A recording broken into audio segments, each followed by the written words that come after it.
ഞാൻ മെല്ലെ വണ്ടി സൈഡൊക്കെ ആക്കി ഹാൻഡ് ബ്രേക്ക് ഇട്ട് ബസ്സിലുള്ളവരോടാണ് ഞാൻ ഇപ്പം വരട്ടെ ഒന്ന് മൂത്രയ്ക്ക് വരാം.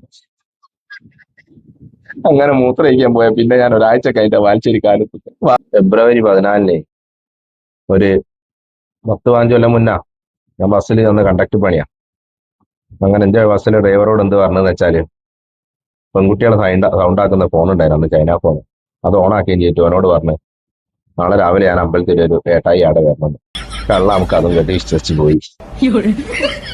ബസ്സിൽ ഡ്രൈവറില്ല. ഞാൻ ഇങ്ങനെയാണെങ്കിൽ മുട്ടിക്കുത്തിരിക്കാനും ബസ്സിലൊരു ഡ്രൈവറൊക്കെ ആകാന്ന് വെച്ചൊരു പൂതിയാന്നല്ലോ അന്നൊക്കെ. അങ്ങനെ ഞാൻ ഡ്രൈവറായി, ചെക്കിങ്ങിനെ പിടിച്ച് കണ്ടക്ട് ആക്കി, ക്ലീനർ പിടിച്ച് ചെക്കിങ്ങും ആക്കി.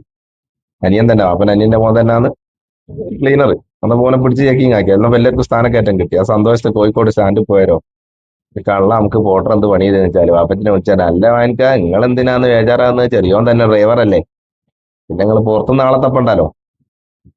മൂപ്പര് ഒരു നല്ല കാര്യം വിളിച്ചായിരുന്നു. പക്ഷെ വാപ്പയ്ക്ക് നേരെ തിരിച്ചെടുത്ത് ഓനാരെ ബസ് എടുത്ത് ഇപ്പൊ ശരിയാക്കി തരാന്നാണ്. മൂപ്പര് അന്നേരം തന്നെ ബസ് തിരിച്ചു വരുന്ന വിധത്തില് കാക്കൂരെത്തിയാലോ ലൈറ്റൊക്കെ ഇട്ടുണ്ട് ഓപ്പോസിറ്റ് അങ്ങനെ വരുന്ന ഒരു വണ്ടി, ഒരു ബെൻസ് സി ക്ലാസ്. അപ്പം തന്നെ അനിയന് കാര്യം മനസ്സിലായി. ഓൻ ബേക്കിലെ ഡോറും തുറന്ന് സിംഗിൾ ബെല്ലും അടിച്ച് ഓൻ ഇറങ്ങി ഓടി. എനിക്ക് ബസ് നിർത്തണല്ലോ, പെട്ടെന്ന് ഓടാൻ പറ്റില്ലല്ലോ. ഞാൻ എല്ലാം വണ്ടി സൈഡൊക്കെ ആക്കി ഹാൻഡ് ബ്രേക്ക് ഇട്ട് ബസ്സിലുള്ളവരോടാണ് ഞാൻ ഇപ്പം വരെ സ്വന്തം മൂത്രയ്ക്ക് തരാം. അങ്ങനെ മൂത്രയിക്കാൻ പോയ പിന്നെ ഞാൻ ഒരാഴ്ച കഴിഞ്ഞ വാൽച്ചേരി കാലി വന്നത് ആശോനൂരി. പിന്നെ പുറത്തുനിന്ന് വേറെ ഡ്രൈവർ വന്നിട്ടാ വണ്ടി എടുത്ത് പെണ്ണുങ്ങൾ വെച്ച് ഡ്രൈവർ അവിടെ പോയിരുന്നു. മൂത്രയിക്കാൻ പോയതാണ്, ഓൻ ഇനി വരുന്നില്ലാതാ. ഓനിപ്പം വരുന്നുണ്ട് പെണ്ണുങ്ങൾ. പറഞ്ഞു ആ മൂത്രയിക്കാൻ പോയി ഇനി വരില്ല, ഞങ്ങൾ അടുത്ത ബസ് കയറ്റി വരും. അതങ്ങൾക്ക് നല്ലത്. എന്നിട്ട് ബസ് പിന്നെ വേറൊരു ഡ്രൈവറെ കൊണ്ടുവന്ന് എത്തുമ്പോഴാ അത് അമ്പലത്തിൽ പോയ നമുക്കിനെ ഞാൻ പിന്നിട്ട് കണ്ടുക്കൂല്ലോ. പിന്നെ ബസ്സിലേക്കേ വന്നില്ലോ അല്ലേ. എന്താലേ ചെയ്യാ.